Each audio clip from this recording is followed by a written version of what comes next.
Il n'y a pas longtemps, j'ai découvert un nouveau vigneron qui s'appelle Stéphane Hérissé, qui a créé en 2011 un domaine qui s'appelle le domaine André, du nom de sa grand-mère, qui est installé en Anjou, donc depuis une douzaine d'années. Et j'ai eu le plaisir de déguster sa cuvée de blanc qui s'appelle les Faronnières en 2017. Et donc c'est cette même cuvée qu'aujourd'hui je vais déguster là, ici, et ensuite l'apporter à une dégustation organisée par le Nez de Saint-Pierre Paris, qui organise annuellement une dégustation sur le Chenin Blanc. Il y a une dégustation pratiquement par mois, mais il y a toujours une place réservée au Chenin Blanc. Il faut dire que le Chenin Blanc, c'est un superbe cépage qu'on trouve bien évidemment en Afrique du Sud et en France. En France, dans la Loire, qui est finalement un terrain de jeu où se sont créés, sous l'impulsion d'un Richard Leroy, toute une génération de vignerons qui sont dans la mouvance des vins où il y a peu d'intervention, parfois nature, parfois très peu soufré, labour à cheval, en tout cas avec le respect du vivant. Et là, sur le domaine André, nous sommes dans un environnement où il y a un vrai respect du vivant, même si les cuvées sont légèrement soufrées, mais on n'est pas tout à fait dans le vin de nature, mais pas loin. Et en tout cas, j'ai voulu profiter de l'occasion pour apporter cette bouteille qui m'a tellement plu à l'aveugle, pour que les participants connaissent une nouvelle maison. À côté des autres, il y aura sûrement des découvertes. Et je propose qu'après cette session de dégustation de ce soir, je reviendrai pour vous la commenter. Mais en attendant, goûtons, je vais goûter les Faronnières. Donc voici la bouteille. Donc Domaine André, Anjou, les Faronnières 2017. Sachant que le domaine produit une cuvée de blanc, deux cuvées de rouge en Cabernet Franc. Donc voilà, 3 cuvées en tout, 4 hectares, des rendements faibles. Donc je vous laisse faire le calcul. Il n'y a pas énormément de bouteilles qui sont d'ailleurs difficiles à trouver. Alors j'ai ouvert la bouteille il y a quelques heures de manière à l'aérer et je me suis dit qu'en l'épaulant, elle arrivera à point à la dégustation. Elle aura déjà contacté l'oxygène et dit coucou, voilà, ça y est, je reprends ma respiration et je m'acclimate à ce nouvel environnement, passant d'une bouteille fermée à une bouteille ouverte. Alors déjà, la couleur, comme vous pouvez le voir, la couleur est très belle. C'est une belle couleur bien dorée. Parfois, les chenins peuvent être beaucoup plus clairs, pas autant que le Sauvignon blanc jeune, parce que là, on parle d'un vin qui a 6 ans. Bon, il est déjà un peu évolué, mais ça reste quand même un vin relativement jeune, mais c'est une très belle couleur dorée. Bien, goûtons.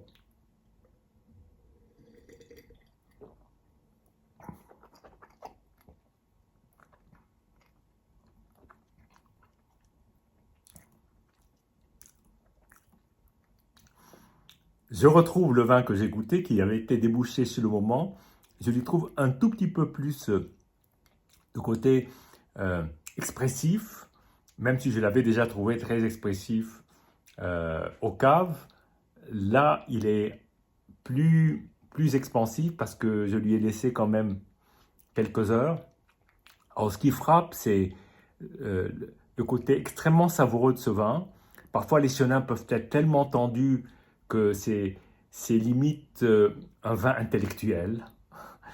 Il y a une très légère réduction qui est très agréable, mais sur l'ensemble, on a une belle matière fruitée avec une belle acidité, agrumes, pamplemousse, et puis des fruits frais qui se développent en bouche.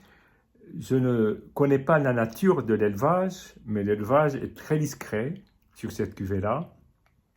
Et du coup, ça lui donne une brillance qui est assez, je dois dire, assez remarquable et ça frappe bien dans le palais, quoi. C'est très bien défini, c'est très précis, C'est un très joli vin.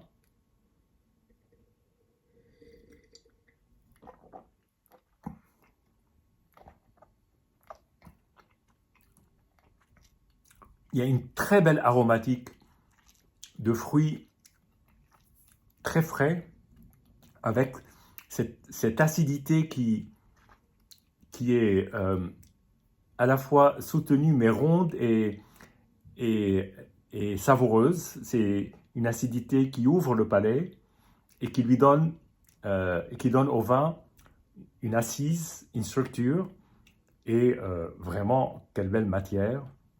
Alors au nez, je sens un peu plus fleuri qu'en bouche. Alors moi, j'essaye maintenant de commencer par la bouche pour ne pas être influencé par le nez, même si déjà la rétro-olfaction me permet au contraire, d'avoir vraiment les arômes du nez. Mais effectivement, là, on est plus sur quelque chose d'un peu plus fleuri, d'un peu plus doux. C'est un nez où on ne sent pas forcément le côté très agrume qu'on sent en bouche, mais des agrumes plutôt doux que des agrumes peu mûrs, si vous voyez ce que je veux dire. C'est-à-dire pas d'astringence, pas d'acidité un peu abrasive. Au contraire, c'est une acidité extrêmement large et qui emplit le palais.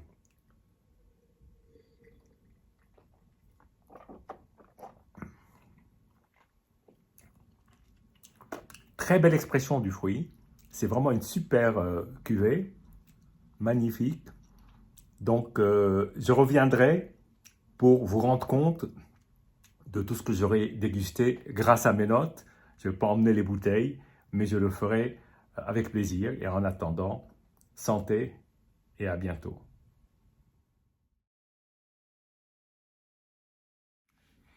Me voilà de retour de cette dégustation du Chenin Blanc qui était absolument extraordinaire. Bravo au Nez de Saint-Pierre Paris, bravo à Maxime Jacquet pour cette superbe organisation, toujours extrêmement soignée, extrêmement professionnelle. Et c'était, ma foi, assez extraordinaire de goûter autant de belles choses en un seul lieu, en un seul temps, sur 2-3 heures. C'était mémorable. Alors moi, j'avais apporté ma toute petite pierre à l'édifice, donc ce vin du domaine André, donc en Anjou Faronnière, et c'était vraiment juste une petite pièce à ajouter à l'énorme éventail de vins que nous avons goûté. D'ailleurs, nous avons commencé à l'apéritif par le triple zéro du domaine Jacques Hublot, récemment décédé. Son triple zéro est toujours magnifique, et absolument incroyable à l'apéritif, que je vous conseille vraiment de déguster, parce que zéro dosage ne veut pas dire pas de gourmandise. Au contraire, il y a beaucoup de gourmandise dans ce vin et c'était absolument superbe. Ensuite, nous avons donc goûté beaucoup de vins. Au total, j'ai compté 17-18, un éventail assez fantastique. Alors, nous avons mélangé tradition et modernité, si je puis dire. Cette façon-là, c'est une façon très schématique. C'est pas tout à fait vrai, ça se passe pas comme ça dans le vin. On peut être très traditionnel et même faire un retour au passé en étant moderne. Donc tout cela est très possible. En tout cas, pour schématiser, disons qu'un vin traditionnel, c'est un vin fait comme on a pu faire il y a 20 ou 30 ans. Et puis, un vin moderne, c'est ce qu'on fait aujourd'hui avec des profils beaucoup plus épurés, beaucoup plus secs, beaucoup plus, évidemment, avec pratiquement pas d'intrants, des levures indigènes, et puis surtout peu de bois, pratiquement pas d'ailleurs, très souvent, et des vins qui sont censés être le plus proche de ce qu'on peut imaginer en tant que nature du vin, d'un raisin fermenté. Alors nous avons commencé, donc je vais aller assez vite, mais nous avons commencé par Foreau, grande maison. Alors tout ça a été fait à l'aveugle, donc vous ne pouvez pas savoir. Hein. Mais là, on a commencé, alors c'était quand même un peu difficile au début, probablement parce que c'est le premier vin, mais aussi parce que j'ai trouvé que le 2019 donc le Vouvray sec de Foros, lui manquait encore un peu de maturité probablement, parce qu'il était quand même pas mal acide, pas mal sur côté citronné, et j'ai trouvé que je l'aurais aimé un peu plus patiné avec le temps. Peut-être qu'il lui faut plus de temps que d'autres vins qui éclosent très vite. Et là, je passe au deuxième qui m'a paru plus accompli. Là, en l'occurrence, il s'agissait du domaine des Closiers, Allégorie en 2019. Alors, le domaine des Closiers est un domaine jeune qui travaille très bien ses vignes, à la fois en blanc et en rouge, en appellation Saumur, et Saumur-Champigny, bien entendu, en rouge. C'était un bon vin avec un assez beau profil. De mémoire, si je retrouve mes notes, j'avais écrit quand même qu'il y avait un peu d'acidité volatile, il m'a semblé, mais un côté pétrole tendu vers la poire. Ensuite, nous sommes passés au domaine aux moines, très beau domaine de Savenière, sur 2 millésimes, 98 et 2020, 22 ans d'intervalle, énorme différence. J'ai beaucoup aimé le 2020, beaucoup moins aimé le 98, qui m'a paru un tout petit peu creux en milieu de bouche, mais assez crémeux. Il y a un côté miel, une belle acidité, mais dans le 2020, il y a un bel équilibre. Ça a été franchement mon premier coup de cœur de la soirée. Ensuite, nous sommes passés à Michel-Autran, ciel rouge, bien, un écureussement de Jerez, citronné, agrumes. Ensuite, alors là, pour moi, une déception relative. Peut-être que le vin est trop jeune. Batardière, l'Esprit libre en 2020. J'en avais déjà goûté dans le passé, j'avais beaucoup aimé. Là, je l'ai trouvé avec un léger pétillant, un côté grange, un peu d'acidité, agrumes, plutôt plaisant, mais j'ai trouvé que ce vin-là méritait peut-être plus d'aération ou alors l'attendre un peu plus en bouteille. Ensuite, nous sommes passés au Coquerie, qui est une cuvée toujours en vin de France du château de Bonzo, une robe assez claire, une assez belle longueur. Je trouvais qu'il était pas mal, mais pas non plus waouh, époustouflant. Toujours à l'aveugle, 2 vins de Bourdignon, l'Anjou blanc classique et l'Anjou blanc à Françoise. 2 profils très différents, les deux quand même sur un peu d'acidité, mais sur l'Anjou à Françoise, plus de côté confit, ça me rappelait presque les citrons de Menton. Bien, ensuite nous sommes passés alors sur une cuvée que je ne connaissais pas, qui s'appelle les Gruches, de Claire et Florent Bréjon, qui sont un couple de vignerons qui sont à Saint-Germain-sur-Vienne. Là, on est sur du vin de France. Moi, j'ai bien aimé. J'ai trouvé même que c'était extrêmement précis dans la définition du vin autour de moi. Alors, c'était surtout dans les jeunes, la nouvelle génération. Ils ont adoré, ils ont même mis ce vin au pinacle. Moi, je ne l'aurais pas mis au pinacle, mais j'ai bien aimé. Ensuite, nous sommes passés sur un Montlouis-sur-Loire en sec. Donc, la cuvée Aubépine du domaine Valais-Moret, que je ne connaissais pas. Là, c'était une découverte pour moi, parce que c'était quelque chose d'assez nouveau, que j'ai bien aimé. Et ensuite, alors là, ça a été le grand coup de foudre de la soirée, le Waka Piri Piri Maille de Olivier Lejeune, de Claude Desplantes. Très belle étiquette d'ailleurs. Mais au-delà de l'étiquette, un vin d'un équilibre, d'une puissance, d'un plaisir à boire. Et vous voyez, les scus, ils ont été tous ouverts en même temps. Et là, il était 2020, jeune millésime. Et là, c'était vraiment superbe. Ensuite, nous avons goûté, toujours à l'aveugle, les Noëls de Montbello. Grandissime cuvée, très recherchée dans le monde entier, jusqu'au Japon. Et on sait pourquoi, parce qu'une fois qu'on en a goûté, on sait pourquoi. Là, j'aurais dit plus sur la réserve. C'est un vin qui gagnerait sans doute à un peu plus de bouteilles. En tout cas, sur 2020, je l'ai trouvé encore sur la réserve. Et c'est bon, mais il fallait en goûter un. Et curieusement, j'ai préféré le Clos des Plantes. Euh, Ensuite, nous sommes passés à la Lune, une cuvée très connue en Loire et en particulier en vin nature, de Marc et Martial Angeli. Donc à l'origine, Marc Angeli et maintenant son fils travaille avec lui, en 2021. Très beau profil, vraiment une très belle cuvée. Moi, j'aime bien les vins de Marc Angeli. J'ai toujours une sorte d'affinité sur ce profil qui est sur les agrumes, une belle acidité, une belle charpente, toujours bien construit. Il y a aucun... Enfin, c'est un vin accompli, voilà.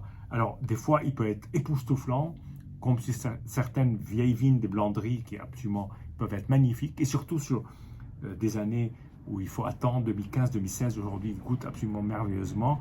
Là, c'est encore jeune, mais c'est bien.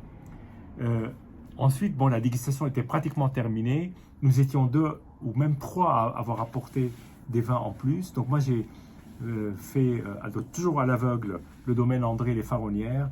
Et là, ça a été une grande unanimité du public qui a adoré cette cuvée. Et ça m'a fait plaisir parce que j'aime beaucoup cette cuvée. Et ensuite, nous avons goûté du domaine Terra Vita Vinum que beaucoup connaissaient, que moi j'avais vaguement entendu parler, mais je ne connaissais pas plus que ça.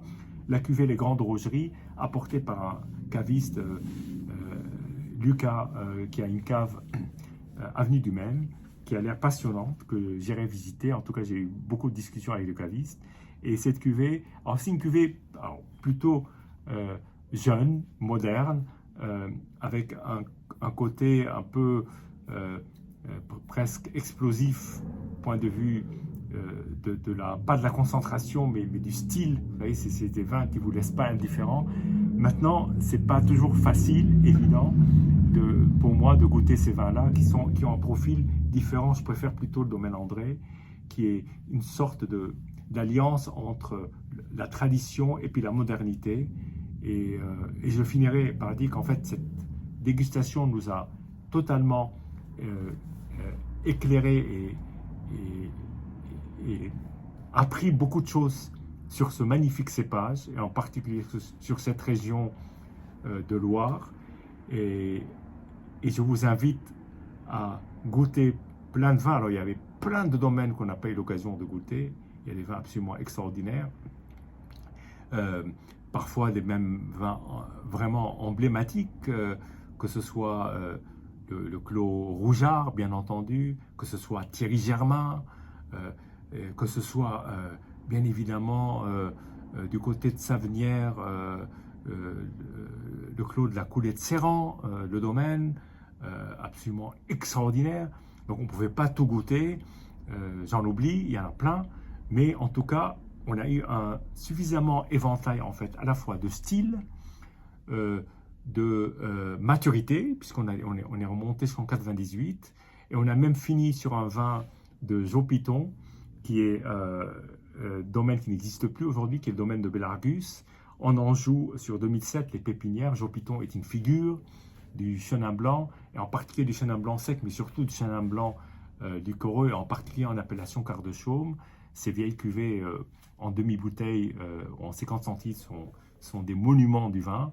Mais bon, voilà, ça donne tout l'éventail du chenin blanc, qui est vraiment un cépage extraordinaire, en tout cas dans cette région du monde. Peut-être qu'un jour on s'intéressera à l'Afrique du Sud, ce n'était pas le sujet aujourd'hui, mais en tout cas sur cette région-là, magnifique, et puis superbe organisation du Net Saint-Pierre à Paris, dans un lieu magnifique. Donc voilà, une dégustation que je ne suis pas prêt d'oublier et qui va marquer en tout cas ceux qui y étaient, avec une ambiance absolument de grande camaraderie et d'échanges très sympathiques autour de passionnés du vin. Voilà. À très bientôt.